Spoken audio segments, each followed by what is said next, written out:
Any discussion on the motion to approve the minutes? Hearing none, motion, all in favor say aye. Aye. Any opposed? None, motion carries. Thank you. Next item on the agenda says fire department cost details. There might be a couple in a row here. Travis or Ann, should we just give it over to you and you can kind of go through the agenda? Sure. So I put together a presentation that walked through most of these next agenda items, so we can just kind of tick through them in order. Go ahead. And one thing, just before I get into the presentation, just kind of level set on hopefully where we are in the process is we're what we're hoping for coming out of ideally today is, just at the next impact fee meeting in November, just to kind of try to keep to our timeline of having this revised plan, at least continuing to move through the process, because there's, as you're all well aware, several steps past just the DFAC review and approval. And so to hit our goals, we'd like to get this kind of through DFAC next month. Obviously, there's going to be some more refinements and things like that. But as we're going through the presentation today, if you can be thinking of, in order for you to get to, I think the statutory requirement is, providing written communication and comments on the plan, if you have any, before it moves to the next step. And so just as we're going through this meeting, do we need to schedule an interim meeting to clear up some open items or questions, or assuming we can get you a revised plan based on our conversation today, well in advance of the next meeting so that everyone has a chance to thoroughly review it, will we be in a good position by that November meeting? So that's just kind of at a high level, some of the, our goals, and hopefully we can, take a big step in addressing some of the open items that have been out there and kind of circulating for the last couple of meetings. So please don't hold back with questions. I will try to scribe them as best as I can while I'm doing the presentation. But if there's Ann or Jennifer, if you could give me a little assist just to make sure that we're not missing anything that we need to follow up on, that would be great. And now I will try to share my screen.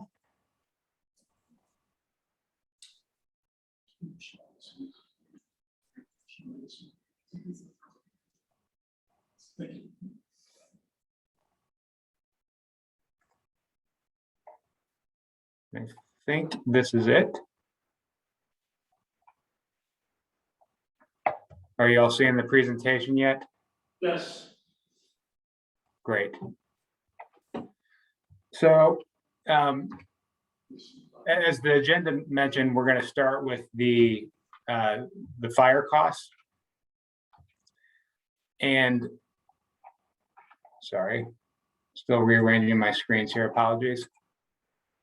So the first thing that we identified is we're looking at holistically what was in the fire plan. And I had emailed Chair Jorgensen between the last two meetings just to see, if there were any given particulars that we needed to follow up on, just because there's been a lot of questions around the fire plan.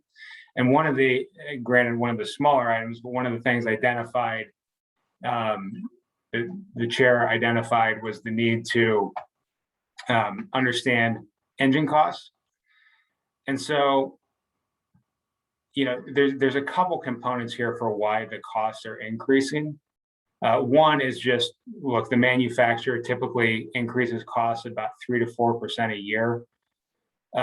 We also had a question on, whether or not there was any kind of build changes, or, we were getting and I'm just making up random numbers, Chief, so apologies, but like a 20-foot engine, and now we're getting a 30-foot engine. Is that responsible for the changes? And the answer really is there wasn't really a big change in configuration. We did switch occasionally. In certain instances, we switched from a top to a side mounted controls, but that was a relatively small change of 15 to 20 grand. And once you factor all that in, it kind of gets to 4.5% annual escalation. And you can see that, what we're currently budgeting for a 22 purchase of just the equipment itself, just in our internal CIP is $653,000. And that compares to a recent Meridian order that was right around 700. So we don't think that our build or design is kind of out of control or anything like that. It's just overall cost escalation is what's contributing to the changes. And then this kind of gives you a little bit of background in terms of, the specific ones that we've bought and what the implied inflation is to get you to today's dollars. And then the difference between today's dollars at 653 and the amount that we have in the plan at 780 is really just the equipment that you need for a new engine that's not priced into just a replacement engine where you already have a lot of the equipment that goes on it. So that gets you to the 780 that's in the revised plan. And I guess I'll pause there to see if there's any questions on the engine part before we get to the big piece on the stations itself. Thanks, Travis, for that presentation. I'll start just asking questions. Does the committee have any questions for Travis regarding engine costs? Okay, I don't hear any, so someone's trying to come in and leave here, so that's okay. Yes, they're not joining us. Okay, you can keep moving forward on stage. Again, let me just back up for a second. Travis, thank you, and all the others who are helping generate these costs, because I think it's really important we understand the costs to know if we're supporting the plan or not. So we appreciate the detail you're giving us. Oh, absolutely. And like I said at the outset, hopefully this is helpful and especially your input over the last couple of weeks. Hopefully that allows us to actually be answering questions rather than just probably creating new ones. So on to the station itself. So just start with the high level is, in the old plan that, not the old plan, sorry, the last draft of the plan that you saw prior to the September meeting, it was about $11.5 million per station. And the punchline is it's going to be a little bit lower now, as you probably noticed in the revised plan that was sent out at about, the actual number is about 10.4. It's still a little bit higher because we were still refining costs when Ann went to press. But at any rate, we've had the estimates for these for a while, and sorry, before I move on to that. So the big differential between the 11.5 and the 10.4 is really 2 years of price escalation at 5%, which we were inadvertently including. As Public Works is doing their budget work on this stuff, they've been looking at, what are we going to spend at the time we're spending it? Because that's typically how we build our budgets internally at the city. So we had not right-sized that analysis for the purposes of the impact fee plan, which did result in that overstatement of about $1 million. So backing up, or I guess zooming in now a little bit, how did we get to the cost of 10.4 million? And really, given where we are in the plan, the best estimate that we can come up with is just what we have done recently. And so Fire Station 9 was really the most relevant example that we could come up with that would allow you to kind of understand how we're line iteming out all of these costs. And you can see how they stack up. It's a bigger facility. It's sitting on a much larger parcel of ground, which should allow us to make a 1-story versus a 2-story building. We're still not sure on the number of bays. It's probably 2 or 3, undetermined yet. And I'll explain a little bit more when we get to the next slide on some of the contingency that we have built in for that. The other thing to note with Station 9, and it relates to the FF&E that you see at the bottom, is that the Station 9 was a rebuild, so there was already fixtures and equipment. Well, perhaps not fixtures, but at least equipment, furniture, things like that for a station, and not obviously what you would pay for a de novo build. And so what I did here on this slide at the bottom here is we broke out the cost of Station 9 kind of by phase or by component of the build, and then looked at it a couple different ways. One is, what did the site construction cost per acre? What were design and planning costs as a percent of the overall budget? What was the building cost per square foot? And then FF&E as a percent of the construction cost. And you can see the actual cost in the second column. And then in the third column, I grew that 3 years to get into 2021 dollars, just based on the fact that we've been seeing annual escalation that's at least 5%. Obviously, probably 21 is well above that, but we don't know, right? We don't have a definitive answer for what that's been. So we just ran 5% for each of the 3 years and come up with these revised kind of right-sized costs. And then that, moving to this slide, allows you to see taking those costs from the prior slide and what that implies for the Northwest Station. And as you can see, we added in a couple things, such as the land costs, which were not a part of a rebuild on Site 9, and then the contingency, again, to deal with the unknowns of what we're going through right now in the construction market, the 2 or 3 bays, things like that we feel are, justified, but yet not an egregious estimate. And so you can see that the design planning work is going to be roughly in line with where Station 9 was. And sorry, the second column here, the middle one, and I'm gesturing on my screen, which you can't see, unfortunately. That's just taking Northwest and then right sizing it.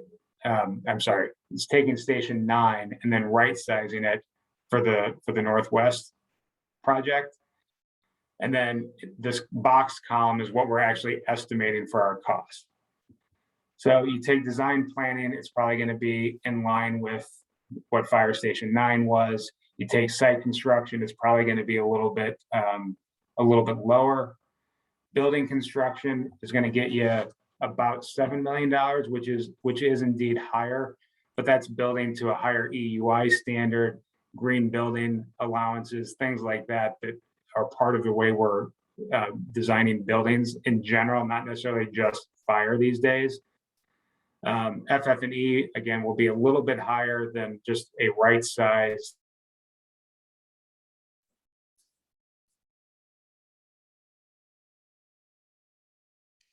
Actually is going into the building, and then that contingency that I mentioned before. And then down at the bottom is where I kind of give you the analysis of, if you take the 10.4, that you grow it for 2 years at 5% a year, it gets you to that old number that we had. So I was just trying to reconcile to, the 10.5, or I'm sorry, the 11.5 was not a wrong number. It was just the wrong year. So it was incorrect in that sense. And so going here, again, this is kind of just summarizing what I already told you is, going out the 1 to 2 years resulted in, slightly inflated costs. The engine, the engine costs, we've redone that forecast. Again, it was the same escalation issue that we were looking at what it's going to cost us when we actually have to order the vehicle, as opposed to what it costs and what we think are today's dollars. And so that is kind of the revised plan, and those were obviously the biggest drivers of the overall cost, were the 2 stations and the engines. And so now I'm sure that there will be questions. So I want to open it up to see if what questions you all have. Thank you, Travis. I have a couple. I'm probably going to think of more as the discussion goes. But before I launch into mine, is there any questions from the committee for Travis? Yes, I have one. Okay, I heard 2 voices, so we'll go with Corbin first and then Tony second. Corbin, go ahead. On the first slide, I just want to make a correction or understand. You said Station 9 was a rebuild, but it also says it's a new build. So in the corner description, new build. There you Sorry, go. yes, that's a copy paste error when I put this in here. It was a rebuild. Just a second, Tony. Corbin, you have any follow-up, or is that the only question you had for now? No, that's what I have for now. I have another one coming, but Okay, Tony, go ahead, Tony. This is a good slide to stay on to lead to my question. I'm concerned, I mean, your costs look good, Travis, the math follows, it all flows nicely. I worry that what we're bumping up against is possibly an increase in level of service for these new stations. And the problems that may bear on a development fee perspective. How can we say that this new station is 100% development eligible if we're kind of building better stations than we've built in the past? And I mean that, looking at the size of facility, looking at the acreage, looking at the number of bays. Do you sort of see where I'm going with? Travis, you have your response? I do. So I think I'd like to parcel out the response to a couple people on the call. So one, I think when it comes to, the land being larger, that's by virtue of just what's available in the market. I mean, that's actually based on, real-time negotiations that we're having for the given site. The build standards, again, and I'll ask Sean or the chief to provide some more color here, aren't, we're increasing the kind of fit and finish of fire stations. It's just how we're building buildings in the city.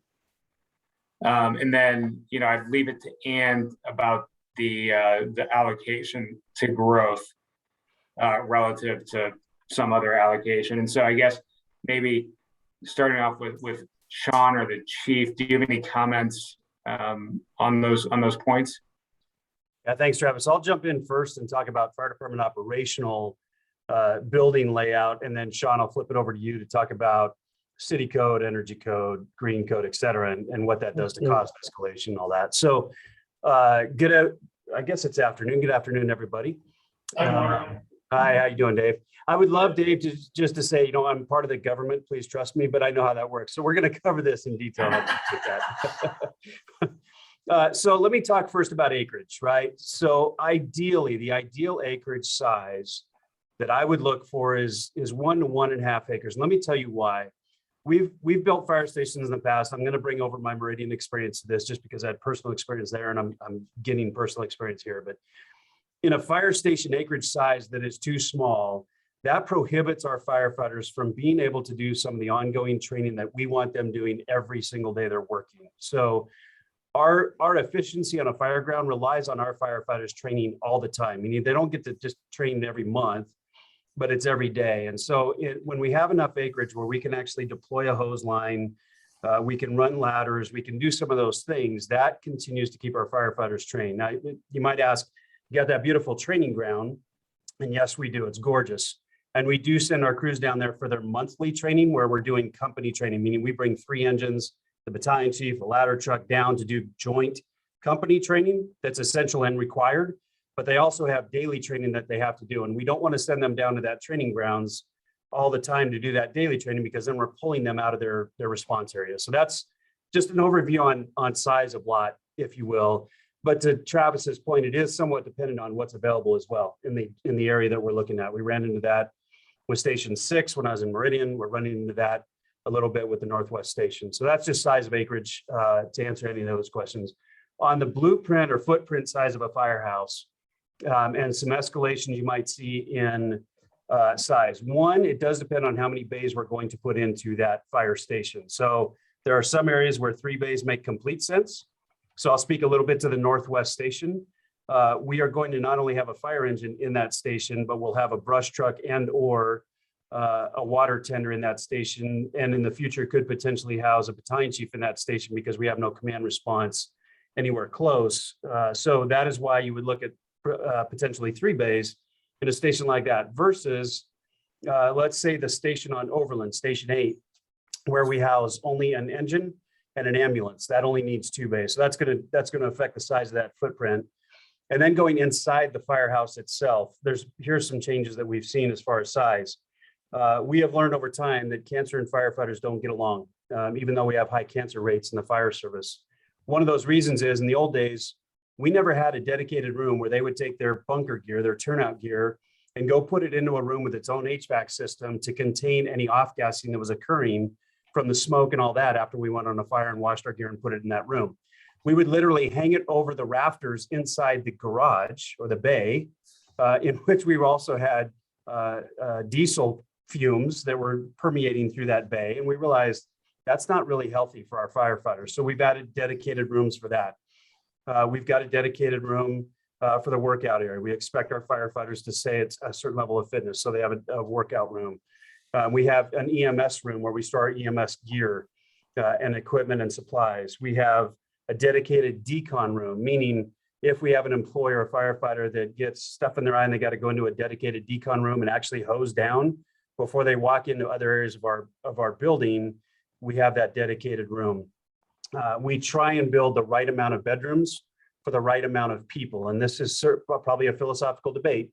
But if we have a station in which we're going to have 3 bays and house at least 2 companies in, we want to make sure we build the bedrooms to a capacity that can accommodate them. Likewise, we have bathrooms that would accommodate that crew size as well. So it's really based upon when you see those differences in station layouts and how many square feet, it's based upon how many crews we're actually going to have in that station. So I could probably go on for a long, long time, but I want to be respectful of time here.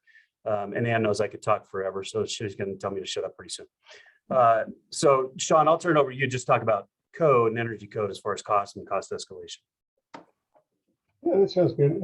So I kind of in summary, I just say like codes don't ever get easier, not just the energy code, the city set energy targets. So all of our facilities are kind of stretching towards those targets. But it kind of applies to all the codes. International Building Code gets more strict for seismic standards. Like with time, everything gets just more expensive. And I don't know if there's any more you want to hear about that, but and I would say in this one, we're not setting extreme targets.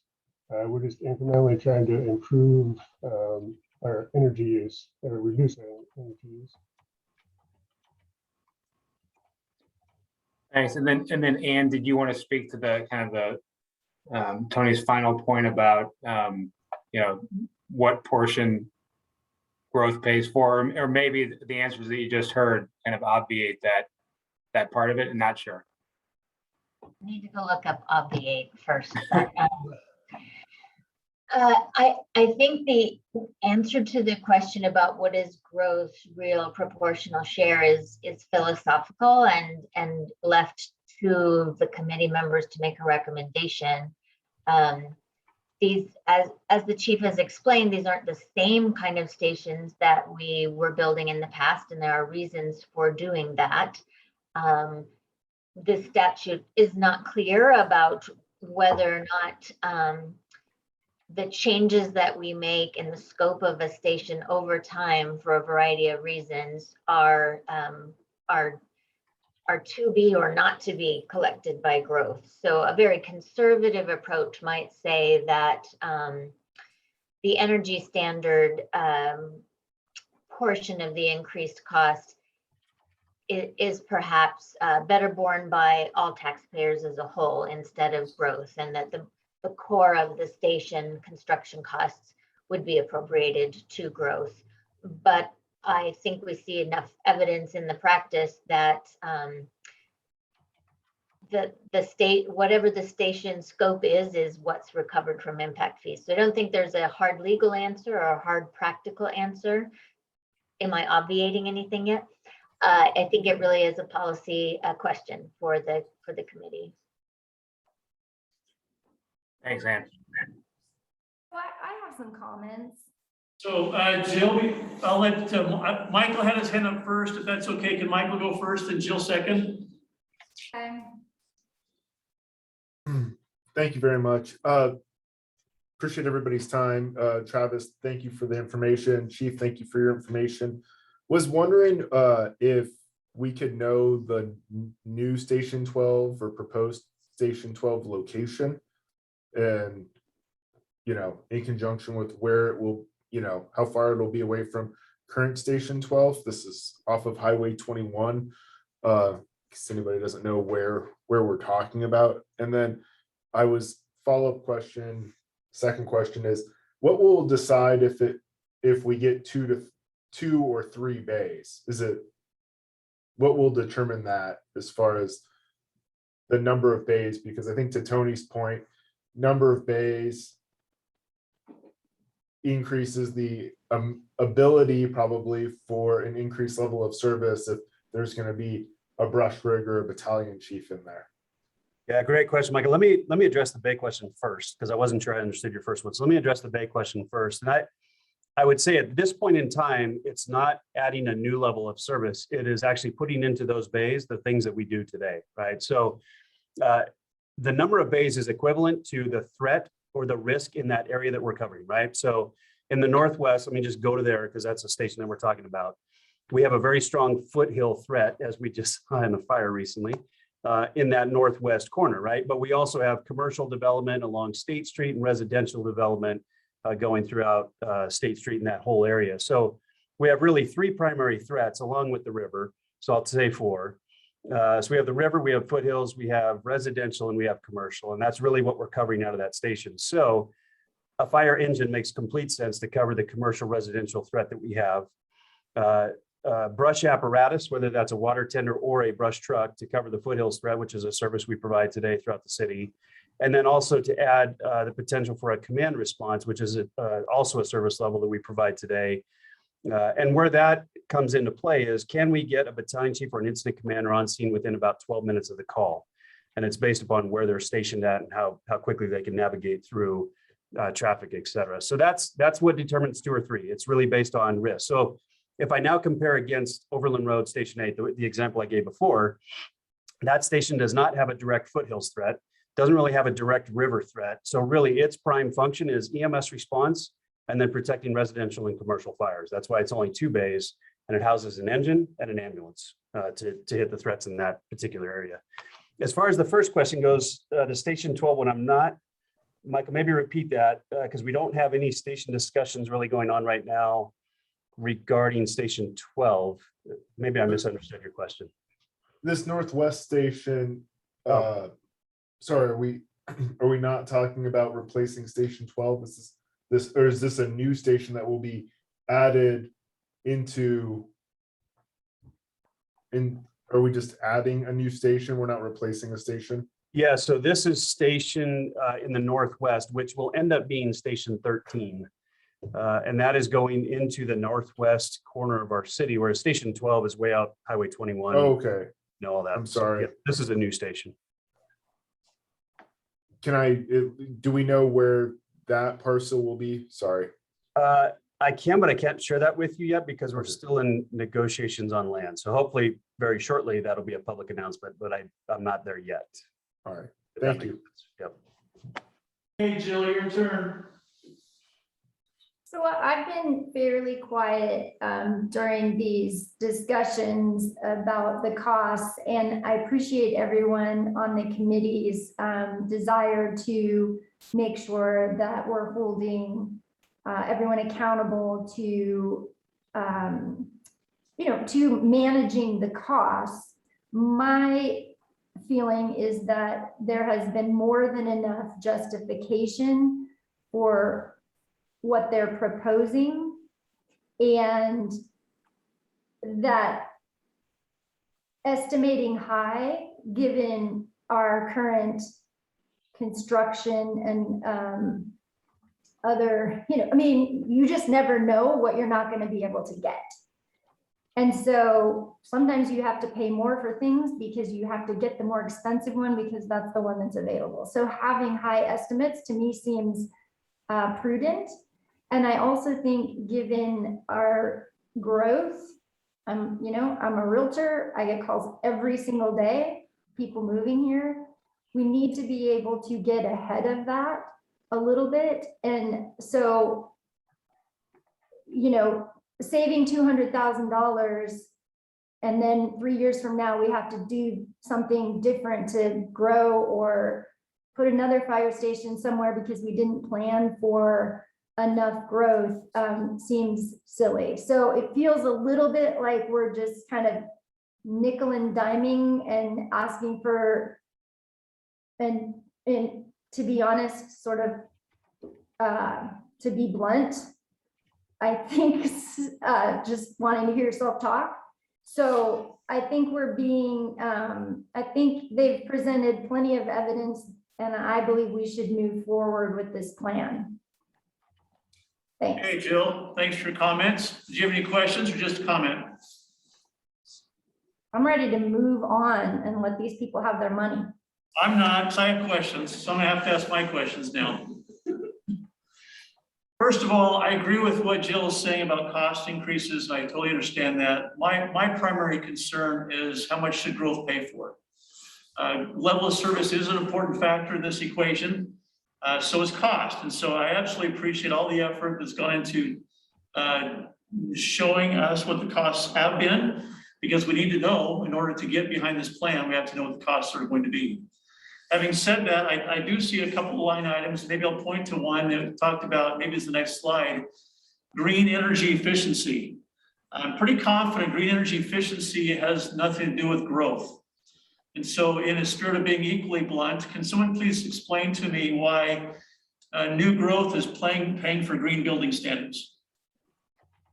I think Ann just did explain that. Ann said it's up to the committee to decide, and I have not heard a reason why. And just, I'll ask maybe Sean to clarify what I'm about to say, but it has to do more, my understanding of, with an EUI standard, not necessarily that this is a LEED platinum building or something to that effect that we're building into the costs here. But Sean, maybe you can speak a little bit more to that. Yeah, it's just the energy use of the buildings. We're kind of incrementally trying to do better with our buildings. So this one would be probably perform a little better than Fire Station 9. We're not like making huge jumps or trying to have net zero or LEED silver or none of those things. But this is across the entire city's portfolio, all of our buildings. So Sean, I'll ask the question, Travis was alluding to it. What are we building this green standard? Is it a LEED silver? You said, no, it's not. What is the EUI standard you're building to? Is it to the current Boise City code, which is, by the way, higher than the state code? So what are we building it to? We're building the targets we've set so far, and it's a little premature because we haven't planned, we're not in any of the pre-design stuff, the concept design. But we think this one, it will be a green building code. All city buildings have to be green building code. But as far as the EUI standard, it would probably be 30, in the range of 30. Which is clearly higher than the current commercial codes today, as I understand them. Even the Boise City adopted codes, that'd be higher than the Boise codes.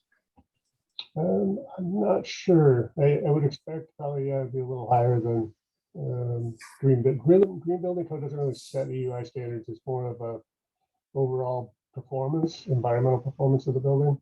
It's a little bit Yeah, so it sounds like a Boise City policy, which I don't want to suggest that we're trying to go against policy.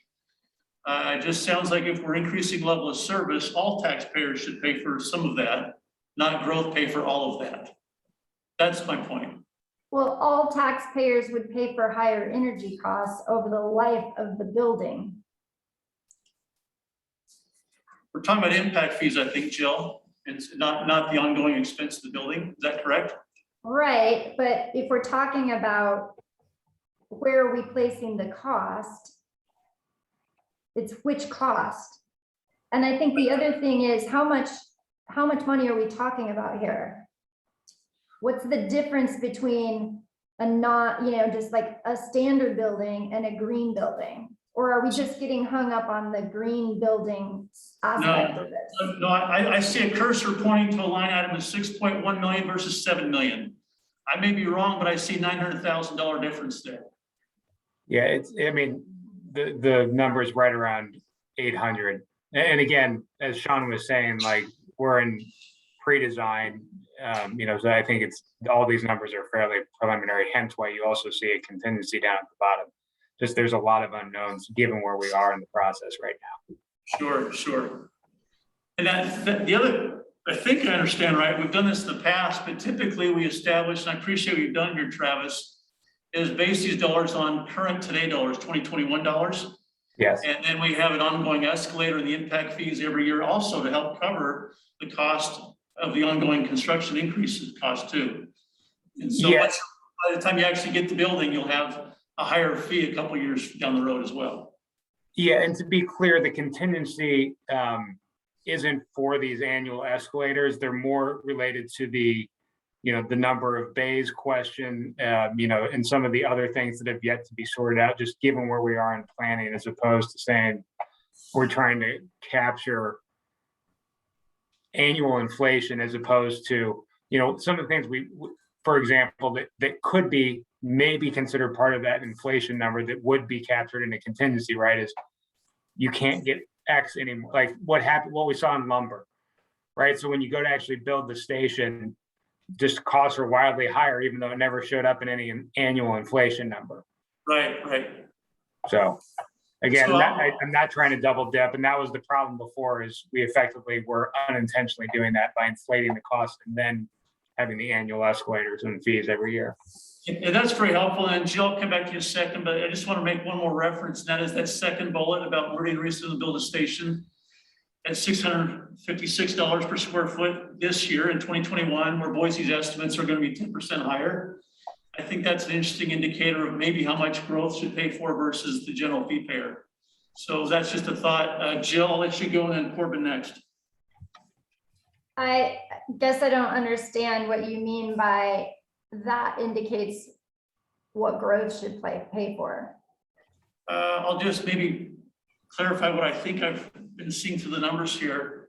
It seems like with contingency, some of the contingency, and with the added in cost for energy efficiency over and above current levels of service, there may be about a $800,000-900,000 difference. Don't know what that is, but that's approximately the 10% of the total cost. And so one thing we could do as a committee here, this is for a committee discussion, is recommend that it's not 100% of the cost, but 90% of these recommended costs are paid for by impact fee dollars. And the differential, or the 10%, which is adding level of service to cover things like, maybe it's the added bays, maybe it's something else, but really it's the energy efficiency that seems to be popping off the screen to me. Should be, not to say it's not needed, it's not a bad policy, it's not a good policy. I support that policy. The question is who should pay for the policy? And again, I come back to the general overall taxpayers, or through the general fund, or whatever the means of sources are. I recognize Chief Niemeyer has clearly articulated the needs. Some of these things are adding levels of service, adding rooms and so forth that are not in current fire stations. It's not to say the need isn't there, it's to say that they're increasing level of service and who should pay for that. And so those are my comments, Jill. And so I'll let you respond to that, and then I want to point to Corbin and then Colleen. So are we talking apples and apples on this Meridian station versus the one we're going to build in the Northwest? I mean, are these the same type of station? Are they the same size? I mean, because obviously smaller station, higher price per square foot, bigger station, lower price per square foot. So Mark, can you respond to that? Sorry, didn't mean to cut you off, Jill. Yeah, I might have some experience in this one. I know you do, that's why I say that. So two key differences just coming from, as far as the rooms that I talked about earlier, the dedicated turnout room, the wash bay, all those things were exactly the same. We're not talking any differences whatsoever. The two biggest differences between the Meridian station and what we're talking about in the Northwest. The Northwest is going to be a 3-bay station. That's what we're planning on based on the threats, as opposed to Station 6 on Overland Road is just a 2-bay station. But we designed in the ability to add on a 3rd bay down the road if expansion is needed. So that's a difference there. And then the other difference, and it's been widely talked about so far, is, and it's something I've had to get used to, and that's the Boise City Code with regards to energy efficiency and green building, right? That's just something that is a City of Boise focus. I support it, but that is a cost increase, and that's a cost, it is a cost increase as compared. The other challenge that we had is Meridian, we hit it right with Station 6. We weren't in crisis yet with regards to supply and demand. We had readily available workforce for the most part, and our contractors and subs. We're in a different spot today, right? Cost escalation through supply and demand and some of those challenges, which you all know very well. You're on that side of the house. So those are the two biggest differences between Meridian and Boise. But other than that, everything is the same. Concrete floors, bedrooms, bathrooms, et cetera, et cetera. It's all the same. Thanks, Mark. Let's go to Colleen and then maybe Corbin or who else is next. Colleen, please. In terms of the building code, are we seeing any retrofitting of existing buildings, city buildings around, regardless of what they're used for? That would be coming from general fund and obviously not from growth, versus new buildings and going forward, that's just an expectation then of the cost of growth, the cost of buildings, that then is going to generate savings in the long run for the community and as a whole.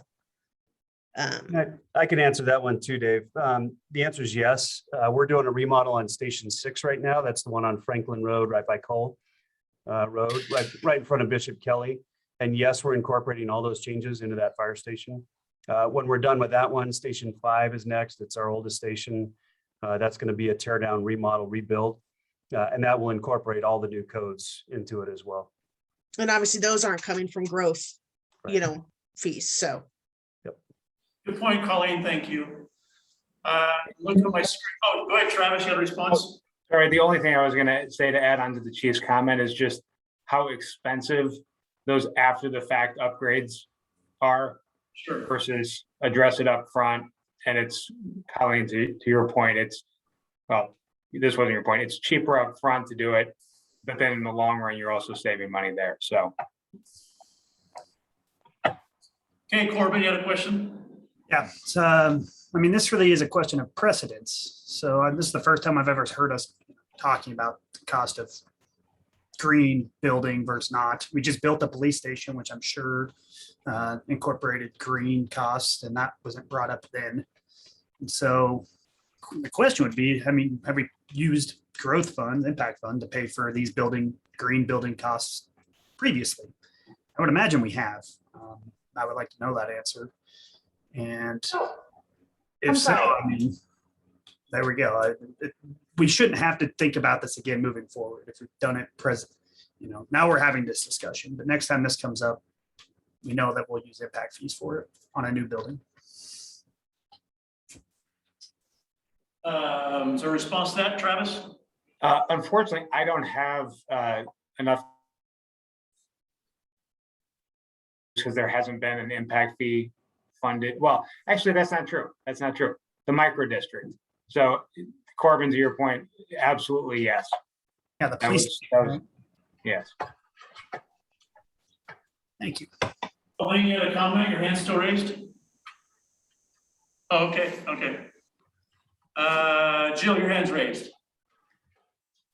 I guess my thought is this is how the buildings in the city of Boise are to be built going forward. And therefore, I believe growth should pay for how the buildings are required to be built. So you think, Jill, just to restate the question, let's see, Chief Niemeyer, okay, has a comment here.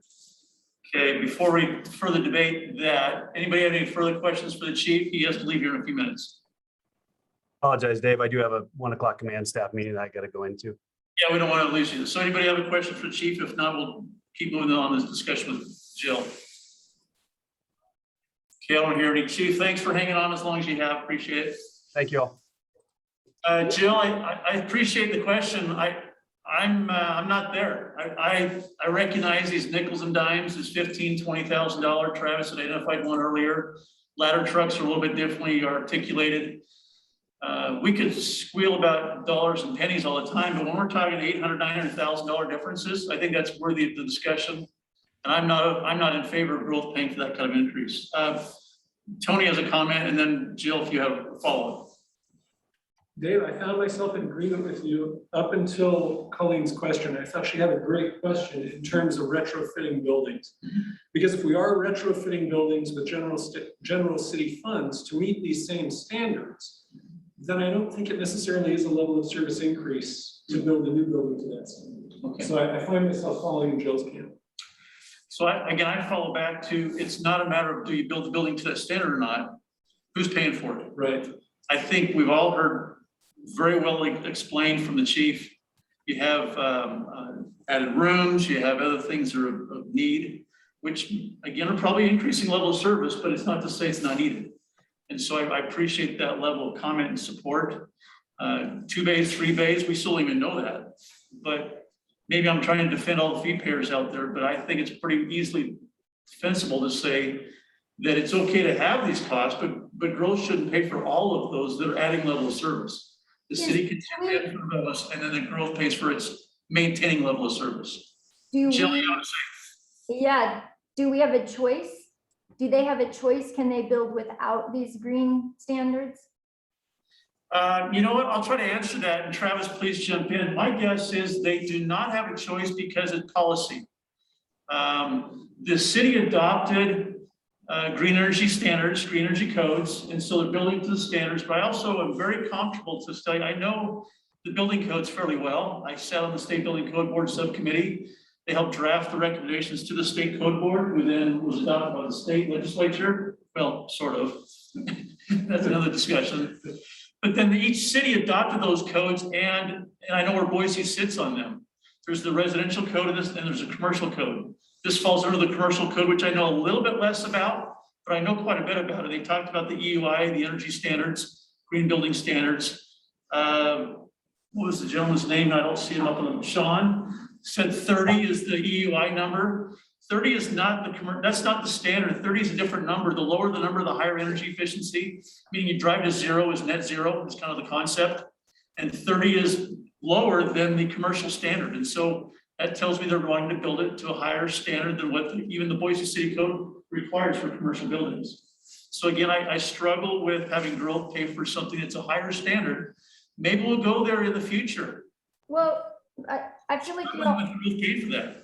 did you just contradict yourself though? Because, I mean, maybe I misunderstood, but you said you don't believe they do have a choice. And then at the end you said, well, we're building to a higher standard than is required. So is it a choice or is it not a choice? My guess is the city of Boise, if you ask the mayor and council, they would tell you, I'm gonna make a guess here, they would not approve a building built to a standard lower than their adopted standards. Then in my opinion, because that's what we are required to build to, then growth should pay for it because growth is paying for the building due to growth. Well, I'm gonna, again, thanks for your opinion, I'll have mine. And my opinion is they're building to a higher standard than even the current code. Wait, but again, it's the requirement to build a building in the city. If it were a choice, that would be different. It's not a choice. But they're, again, Jill, their policy is increasing level of service. This is a new level of service. And so growth, impact fees are based on current level of service, not based on. It's not an increase in level of service. Oh, sure it is. How is that an increase in level of service?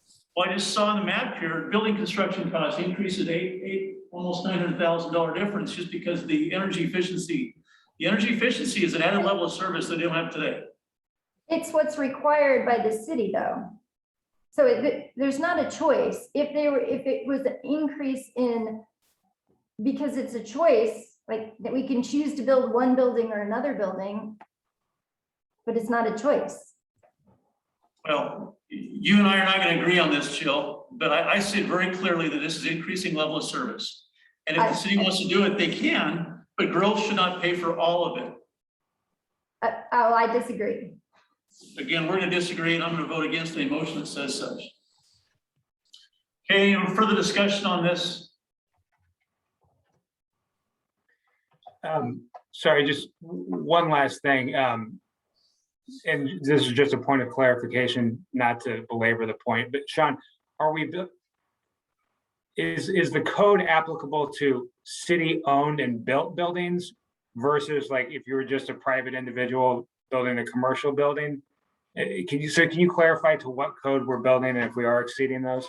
Yeah, green building code is required for any city administrative type of building, government building. I mean, it wouldn't be like for a mechanical pump station, like, it's hard to get green building code in a pump station. But anything the city builds, it's optional for commercial. They could build to it, and then there's some things the city does, like speed the permit through, give them some incentives to build to it, but it's a choice by commercial, but it's required by city. Thank you for clarifying that. I think that was part of the disconnect. Thank you. Thanks, Sean. Appreciate that. Any further discussion on fire? Sean, appreciate that. I did have one question. We'll have this later offline here for you, Travis, but as I was looking through the capital improvements plan under fire, if I'm seeing this right on page 32 of 48, exhibit 4-3 is the Boise Fire Department CIP 21 through 30. And the cost for the facilities and the cost for the ladder trucks, I see the facilities are that 10,450,000. But the apparatus vehicles, the cost for those were not the same as what you gave us earlier in your presentation today. So I'm not I just look for clarification on that later, if that's okay. Yeah, and I can give you just a real quick clarification now. So that it's the engine cost. There's 2 engines reflected in that 1.56. Okay, thank you. And then the 1.2 is for what? Oh, sorry. That is for thankfully the chief isn't on, so he doesn't have to cringe while I say this. This is literally the ladder truck that has, as opposed to just the pumper that you'll see running around town. Thank you. Yeah, that was a long discussion. I appreciate that. Any further discussion on this item? Okay, we'll move on. Okay. Jennifer,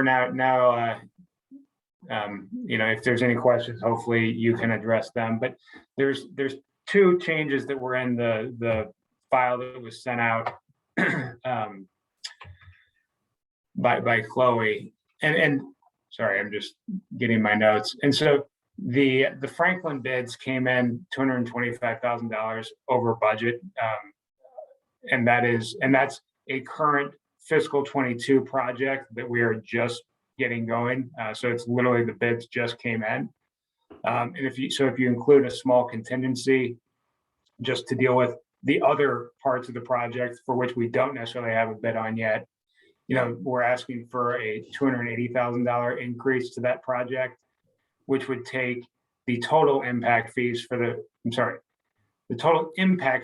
project, and this is a poorly worded bullet, total impact fees would be $670,000 out of a nearly $1 million project.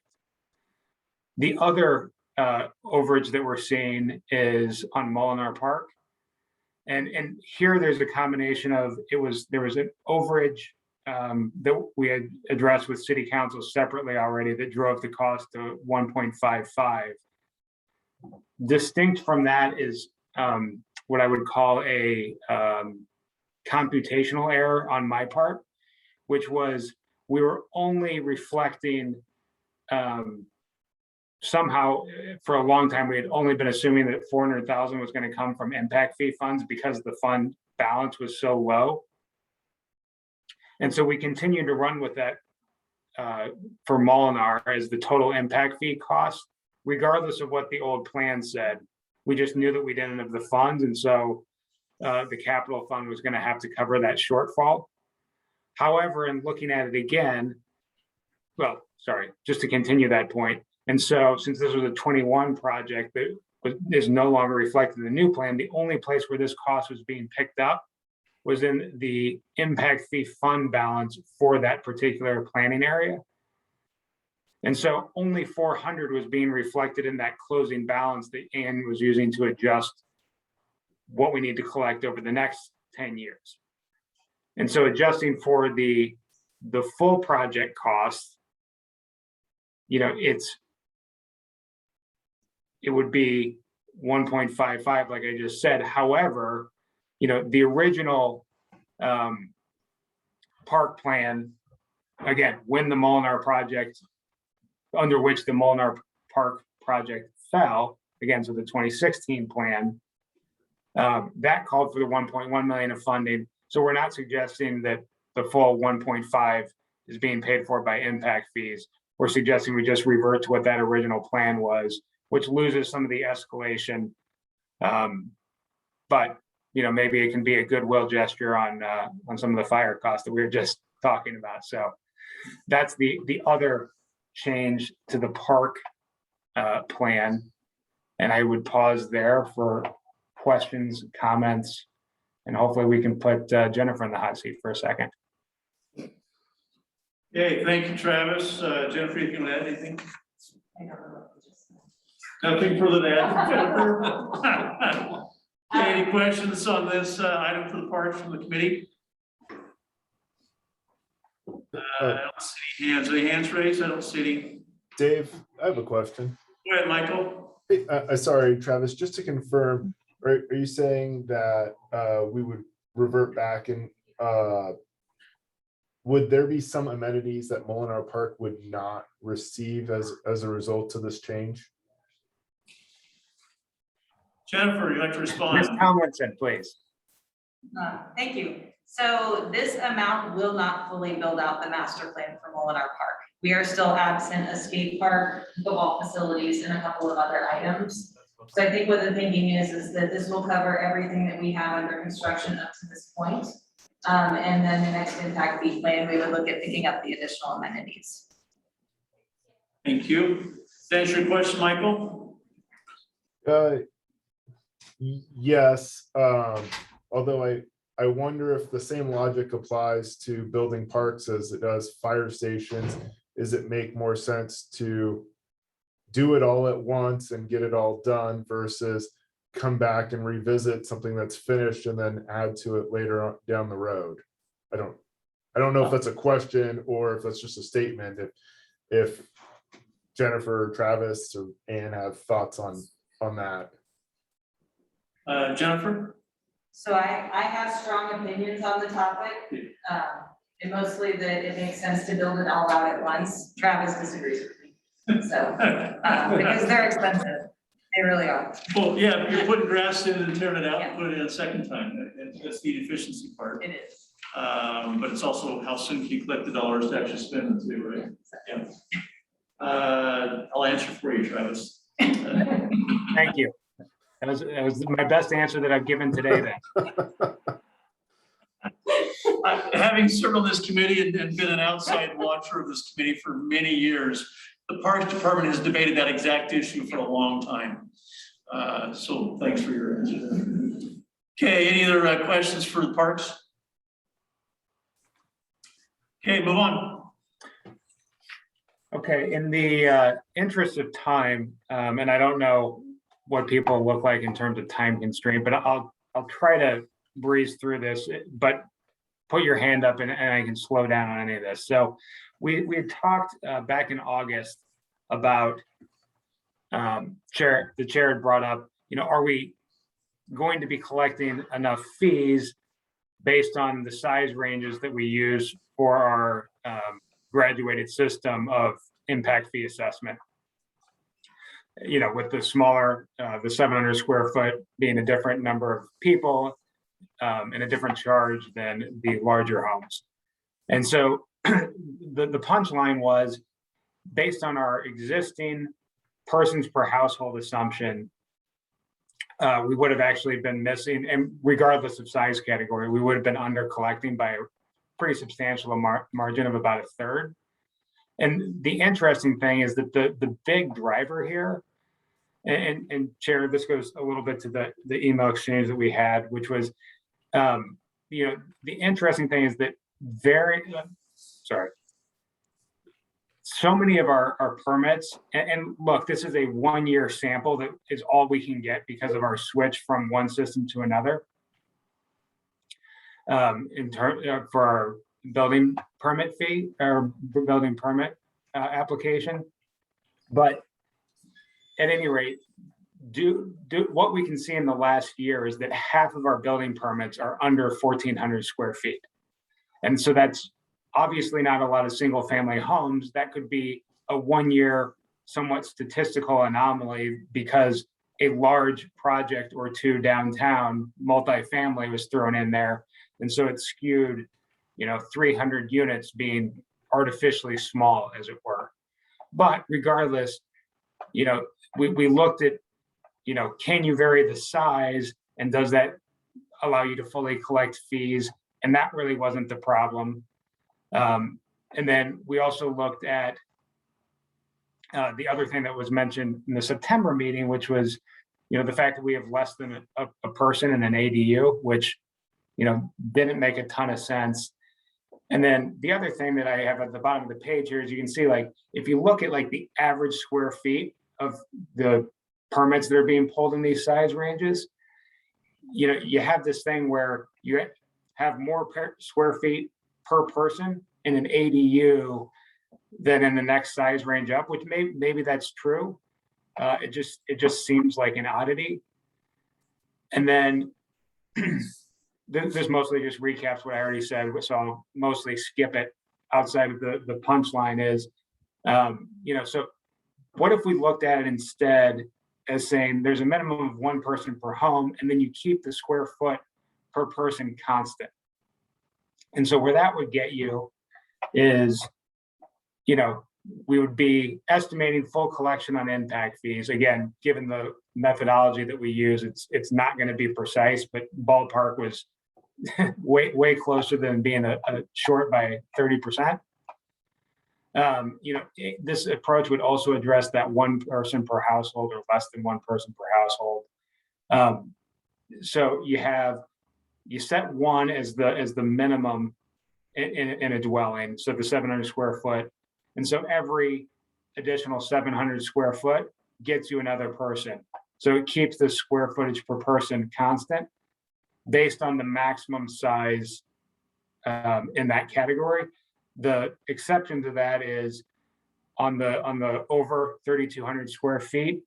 I mean, if you just had it be there is no maximum, so that doesn't work. So I looked at what the average size was for permits pulled in this category. It was just under 4,000 square feet. And so I based, again, the persons per household, saying it's 4,000 square feet at 700 per person gets you to about a little over 5.5. So that is a suggested methodological change that addresses, like I said, both the fewer than a person per household and an inconsistent approach that, frankly, Ann and I couldn't replicate the way whatever was done to come up with our current system. We couldn't match that methodology. And so this is just a straight assumption based on, 700 per person, that again, based on the last year of building permits in the city, would get us to within the right zip code for impact fee collections over a 10-year period. So, and that was all I had on parks. I don't have a fancy, like, any questions for myself or Ann, mostly myself, but open to questions, and I can stop sharing my screen as well if there are any other questions on this.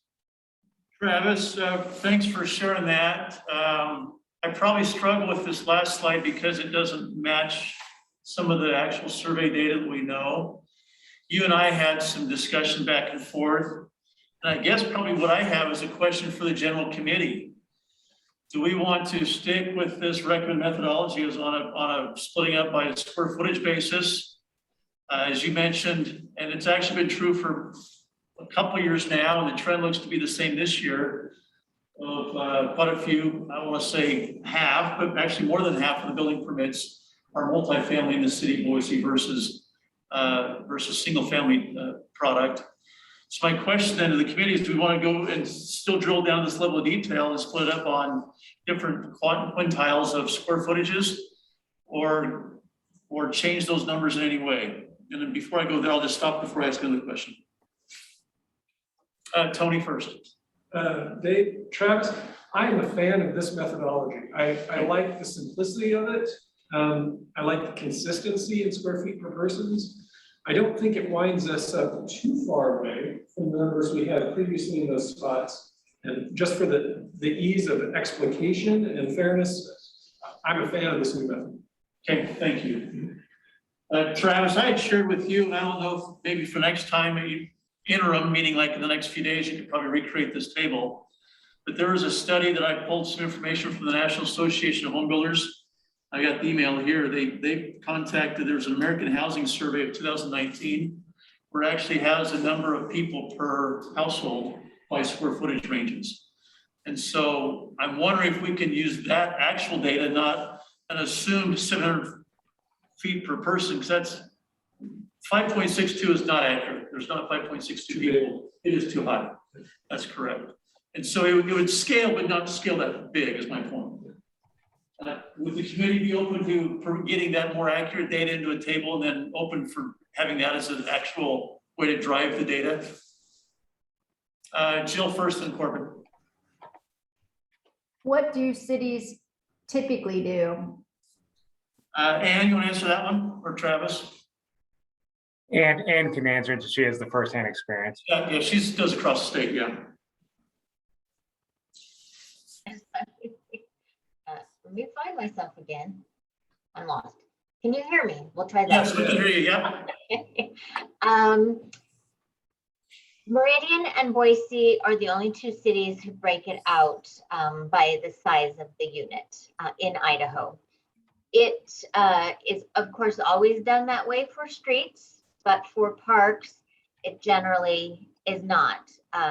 Maybe single family, multifamily, but even then there's some arguments about finding the data that can substantiate that. As Travis and I have gone through this methodology and really tried to dig down, my belief is as long as the data we're using is defensible, it is fine with me, and I feel comfortable using this methodology. It is not what I usually use because I tend to try not to make more assumptions than I need to, because I always fear that will lead to more challenges. But I think this methodology seems to have worked well for the city for the last 5 years. So while it's uncommon in Idaho, it's not inappropriate. And as a follow-up to that, would it make sense in your mind to, looking at this table on the screen, just change the number assumed persons to actual numbers of persons per square foot ranges, and then see where those dollars flow through? And the actual numbers of persons coming from the NAHB data? Is that? Well, it was a study from the American Housing Survey. It's a national number. Yes, again, if we condense the number of people in households, particularly on the higher end, that will shift some of the cost because it's all per person. So right now it's a broader band of cost sharing. It would condense it. And so each of the categories would probably pay more if those upper range persons per household were too high. And what are other cities doing outside of Idaho? Because my understanding, I was on the committee when we had lots of painful discussions about this. It was because other cities around the country that were, similar size and so forth were using this methodology, is my memory. Primarily in the Intermountain West, in Colorado, Utah, etc. I don't see it being broken out. Sometimes it's just the difference between, are you working with a firm that is a lot of economists or working with a firm that's a lot of policy analysts? Because I think, some of the engineering firms or economist firms that do this work do tend to like, to drill down to more levels of information. So without really researching that, I couldn't answer conclusively. Again, streets is always broken out by land use, by trip generation, by more granular data. So it really is more consistent with what the city's policy, what your policy objective might be in this area. And the one thing I would circle back to, just sorry, going back to Ann's earlier point is, is I guess, how the relative burden falls. And so if you, let's take apart from the increases in fees that are going to be a part of this process, like even if we kept the CIP the same, and so the collections were exactly the same going forward, and we just changed the numbers of persons per household, based on the preliminary numbers that I got from the chair, it would take, currently we have 0.63 people in the smallest unit, and it would take it up to almost triple that number. So it'd be somewhere in the neighborhood of 1.7. However, when you look at the high end of the range, it would basically stay unchanged at 3. And so you would have no change for the largest house out there, but the smaller, denser developments that are, quite frankly, a lot of what the larger developers are building in these multifamily, those fees would be tripled. Again, rough numbers, not saying that it's exact, but I mean, it would be a dramatic shift in, I don't want to say burden, because that gets into a, what's fair type argument, but it would result in a significant change in how fees are allocated across these various sizes. So apologies for the digression. I just wanted to follow up on Ann's point about one of the big implications here. And that was the reason why we switched it. Was because the smaller units were paying a lot more, and there was disgruntlement about that. So if I could add, Jill, you're exactly right. And this still would have a reduced fee. It just wouldn't be as substantially reduced, if I understand what Travis is saying, because it's still, it's higher than what they pay today, but a 700 square foot unit would still pay maybe half of what a 3,000 square foot unit is paying.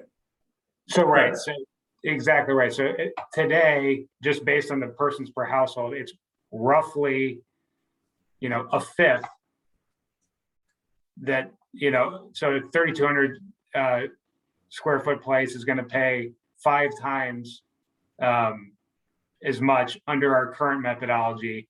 Again, going through the numbers I just went through again, that would only be twice as much. So there's just a lot of compression in the relative distribution. I think, go ahead, Jill. Yeah, go ahead, Jill. I guess so. Okay, so what you're saying, Travis, is that it would be more expensive to build a unit under 700 square feet than to build one that's 3,200 square feet. No. Am I misunderstanding? That's not true. I don't believe that's true. I'll let Travis answer. The CIP plan, it was just this change of persons per household. Effectively, the largest category would be unchanged, and you'd see a near tripling at that lowest category in terms of the impact fees. Yes. But Travis, to help answer Jill's question, is tripling That was the answer to my question. Well, I didn't hear what I was asking. The 700 square foot unit is paying what today? And if you triple it, it's still paying less than what the 3,000 square foot unit is paying today. Yes, it would go from paying effectively a fifth of what the largest unit pays. It would go down to paying approximately half.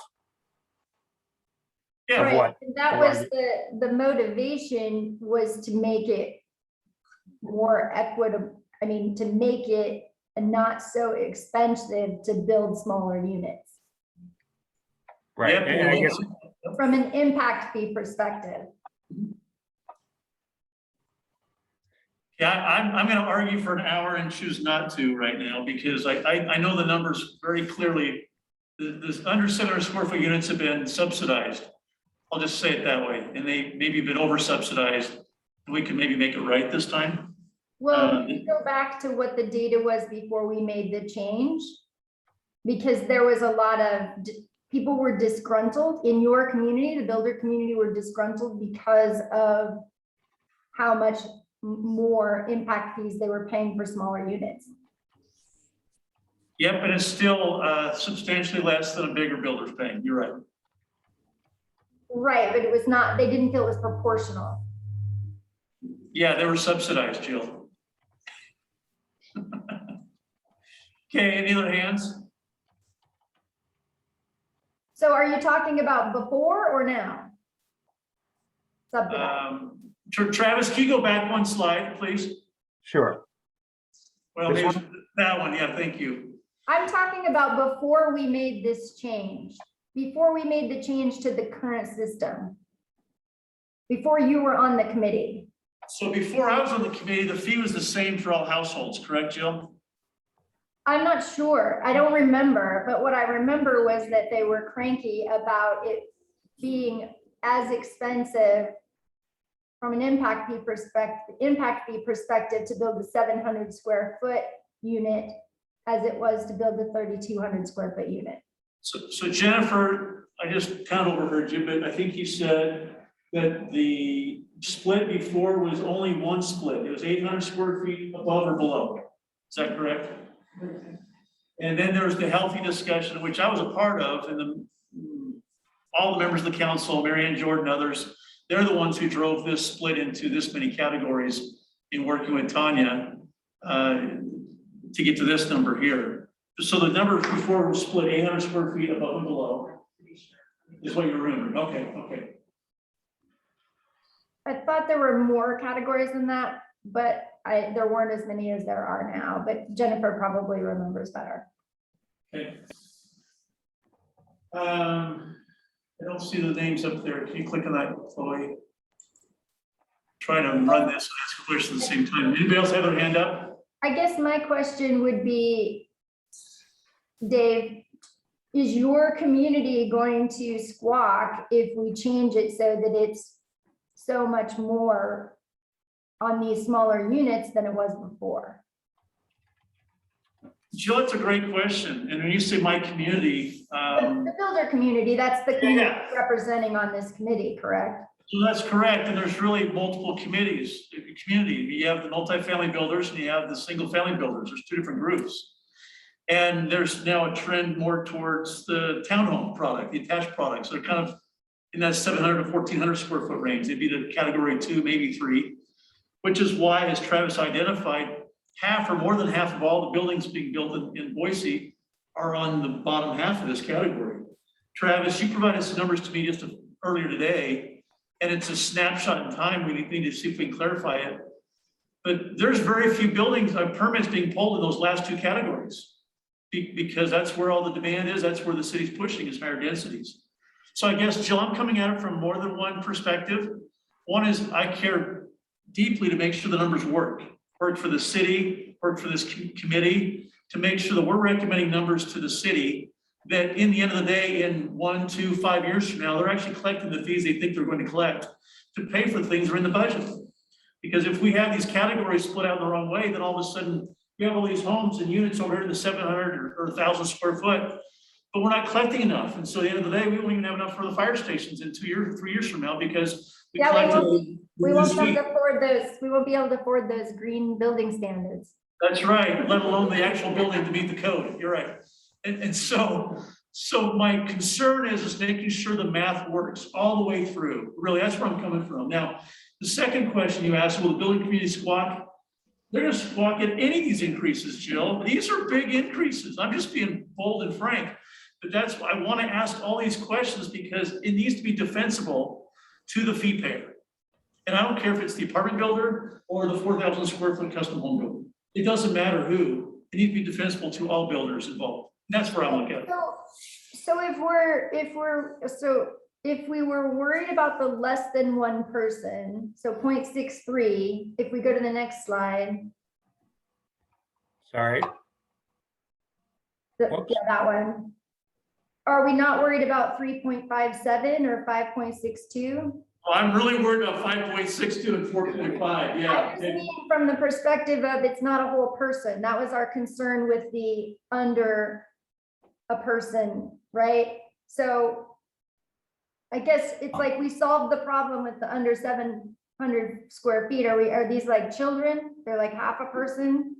Or, These are Boise State students, right? Yeah. So let me answer it this way. Again, I have some actual survey data that can help. But even the 0.63, the only question there was, we know what the vacancy rates are in this town. And we know with how they are, 0.63 just didn't make sense.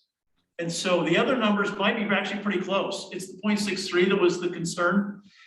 Having said that, I don't want to take this too far off topic. Corbin, you have something you want to say, then maybe we'll jump back into that. I mean, I'm gonna agree with, I like this new methodology. The 0.63 didn't make sense. How do you have less than one person in a resident?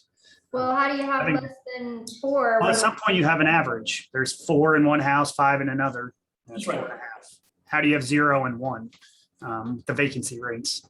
But we obviously have an issue with the over 3,200 square foot as well. If that's too high. So I like the idea of using another assumption. If it's that national, see what those national numbers look like when you put them in here, what the numbers turn out there. That seems good to see if we can keep 700 around 1 and try to lower 3,200 square feet to something we would assume 4, something like that. So.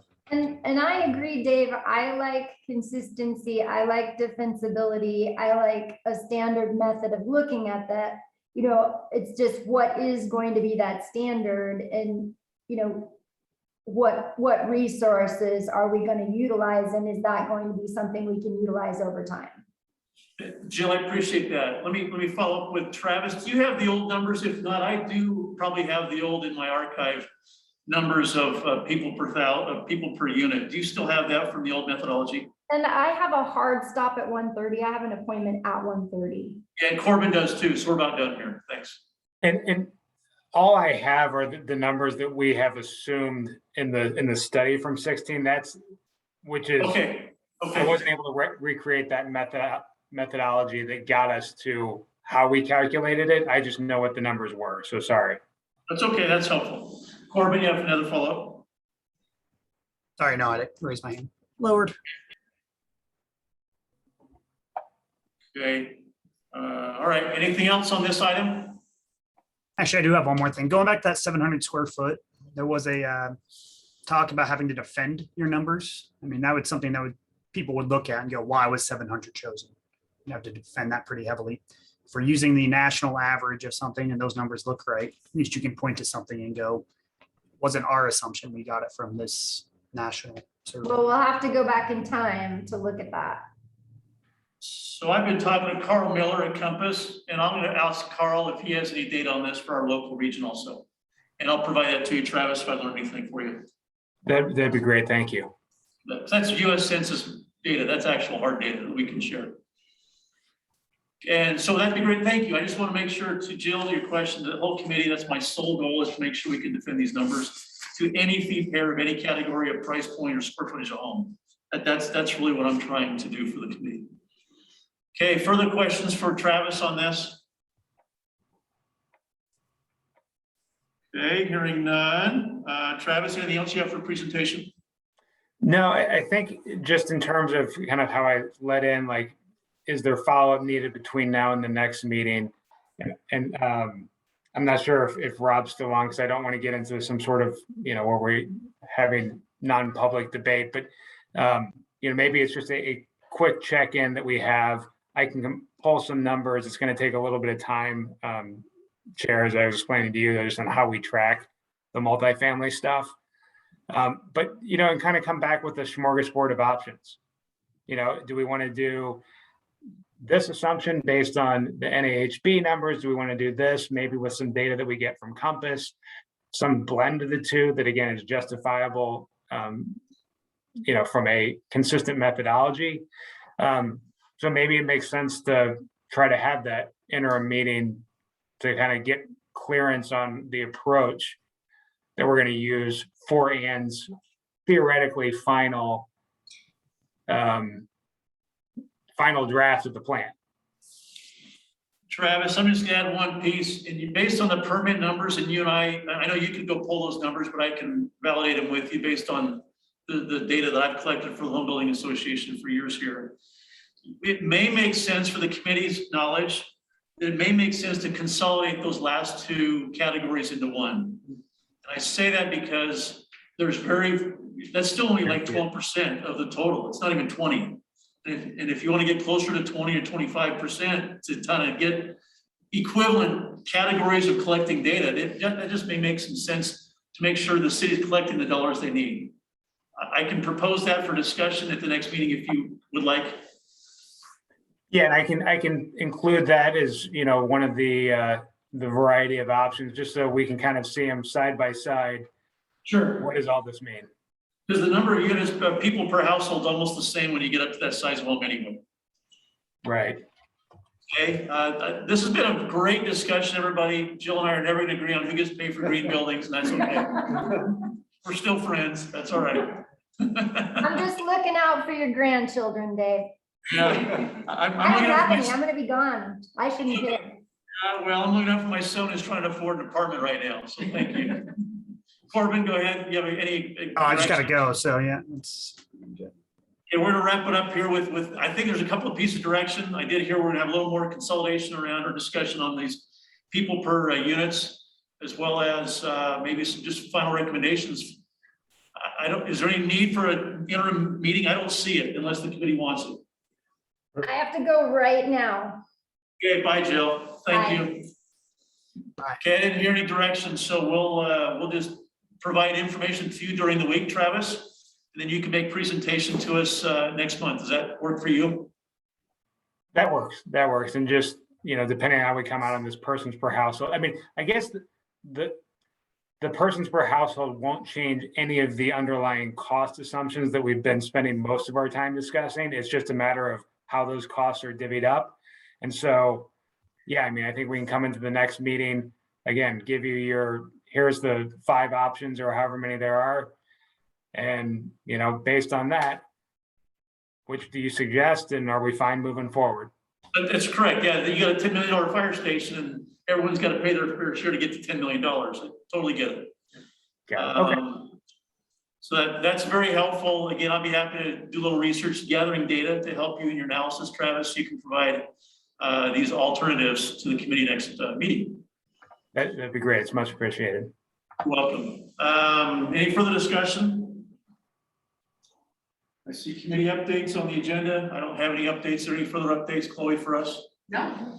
Okay, and any further comments for us today?